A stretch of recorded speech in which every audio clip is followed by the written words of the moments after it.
GenAI for enterprises.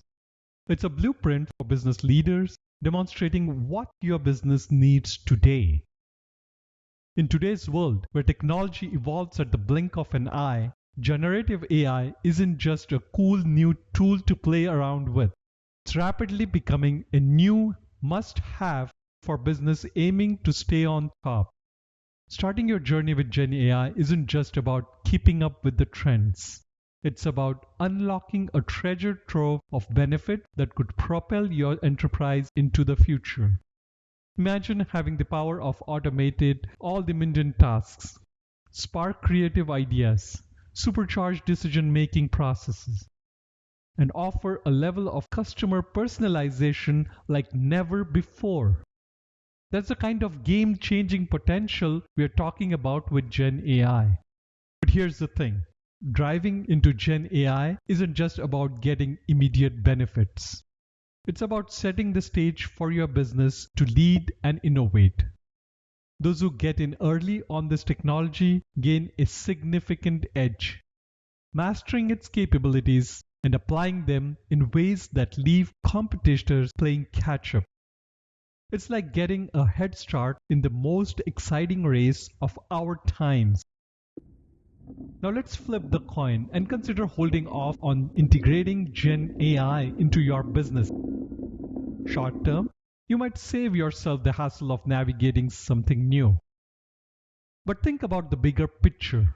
You're passing up on efficiency boosts and cost savings that could make a significant difference in your operations. And as time goes by, this isn't just a missed opportunity. It's a growing gap between you and the forward thinkers who embraced GenAI early on. Before you know it, you would be struggling to meet customer expectations set by more innovative competitors, losing market share, and even risking obsolescence. So with the stakes this high, the question isn't whether to embark on the journey of AI, but rather how to navigate this path smartly and effectively. Let's talk about a practical step-by-step strategy to weave GenAI into the fabric of your business operations, ensuring you're not just keeping up, but setting the pace. I've broken down into 4 pieces: education, guidelines, exploration of use case, and then building it. Invest a lot in education and training that aligns with the long-term business goals. Investing in education and training about GenAI is the first crucial step for successful implementation. This should not be limited to only technical teams, but should be inclusive to all business users as well as other teams to ensure a complete understanding of GenAI across the organization. How do you do that? Several ways. One is on-the-job training. Provide practical training sessions, workshops, hackathons that allow your teams to get hands-on experience with GenAI tools and techniques. Encourage experimentation and provide a platform where they can share their learnings. Next, continuous learning. With the fast-paced development in GenAI, continuous learning is key. Make learning resources available for your team to stay updated. This could include online courses, webinars, and the latest literature on GenAI. Next, the most important aspect as part of this education umbrella is align training with business goals. Link the GenAI training of your organization's long-term business goal together. This will ensure that the learning from the trainings can be directly applied to fulfilling business objectives. Now let's move on to the next one, guidelines. You have to create straightforward guidelines which essentially can serve as guardrails or should be serving as guardrails. After equipping your teams with knowledge about GenAI, the next step is developing very clear guidelines of how to use GenAI. These guidelines will act as guardrails to prevent misuses, and ensure that GenAI is used in the way that aligns with your organization's legal and ethical standards. This is very important. So how do you achieve this? First, establish clear policies. Define what is acceptable and what is not acceptable in the use of GenAI within your organization. These guidelines should be comprehensive, cover technical, ethical, and legal aspects. Next, you would need a legal and ethical considerations. Remember to cover the legal and ethical implications of using GenAI. This includes issues around data privacy, intellectual property rights, and discrimination. Next, you need to have these updated regularly. As GenAI is a rapidly evolving field, it's essential that the guidelines are regularly reviewed and updated to stay aligned with the latest development. It is very important to understand what is the sensitivity of your data, your content, what can be shared externally, which type of models you are using so that data is used in the correct way. All these things would fall under these guidelines. Next, you start getting a little bit hands-on, make people start thinking about where is this heading, and that's where you start exploring new use cases. So within the teams trained and guidelines in place, it's a very logical next step to start gathering insights from within the company. Different groups around the company can come up with ideas and suggestions and recommendations of what can be changed, improved, or implemented. You can form various committees and representatives across various departments who can drive this across the organization. How do you effectively do this? Like I said, first is try to have some representatives in different parts of the group and then form a cross-functional committee that would help pass the word across the company. You're looking at more holistic view of what can be done, what cannot be, and also what people in different parts of the organizations are thinking about. So this cross-functional committee can bring that alignment. Next is to identify pain points and opportunities.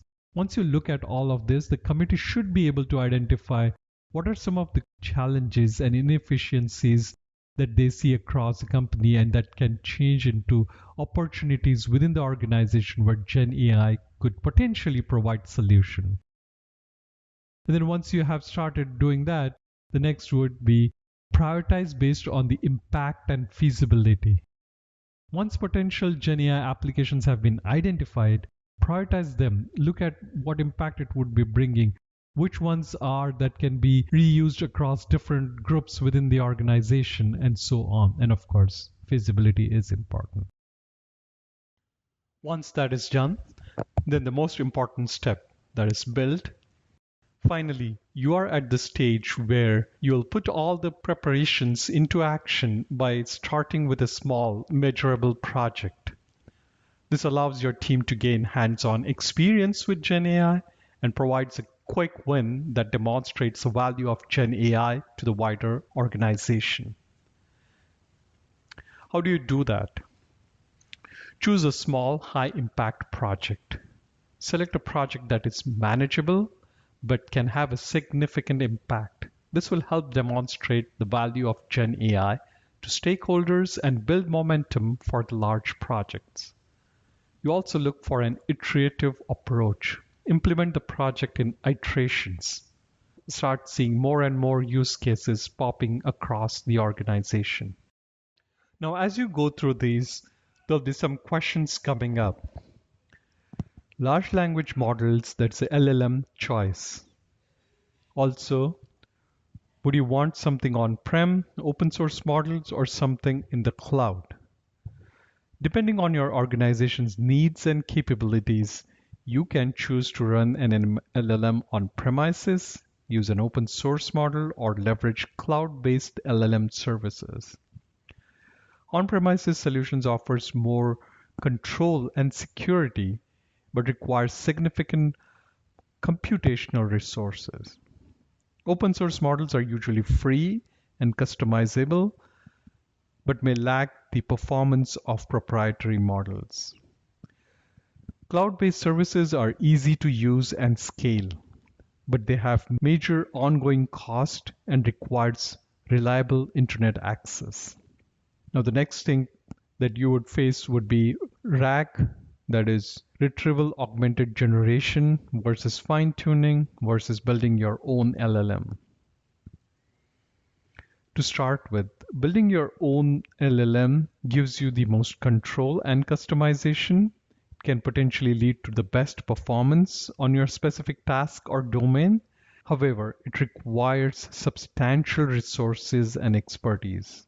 You need to collect and label a large amount of data, design and train the model, and optimize its parameters. Whereas on the other side, RAG, that's a Retrieval Augmented Generation, these are pre-trained models that you can use right out of the box. They're easy to use and require no additional training, which saves time and resources. There are a lot of out-of-the-box RAG services available, or you can build your own RAG service, which essentially will be chunking all your content and saving it into a vector database, so that every time you have to retrieve some information, you would be using the content from your vector database. Fine-tuning. So fine-tuning involves taking a pre-trained model and training it further on your specific task or domain data. This can lead to better performance than a RAG model since it is customized to your needs. However, it requires additional resources for training and you need to have labeled data for specific tasks. So remember, the choice between these options depends on your organization's specific needs, resources, and expertise. Experiment with different approaches, learn from the results, and continually refine your strategy to get the most out of GenAI. As you can see, there's no one-size-fits-all solution when it comes to choosing a language model. The best option depends on your organization's specific needs, resources, and expertise. Remember that the future is not just about embracing new technologies, but about pioneering them. Your decision to explore GenAI today can redefine your tomorrow, setting a benchmark for innovation, efficiency, and growth. So take the leap, lead the change, and let's shape the future together. Thank you for joining us. Don't forget to like, share, and subscribe for more insights that could revolutionize your world.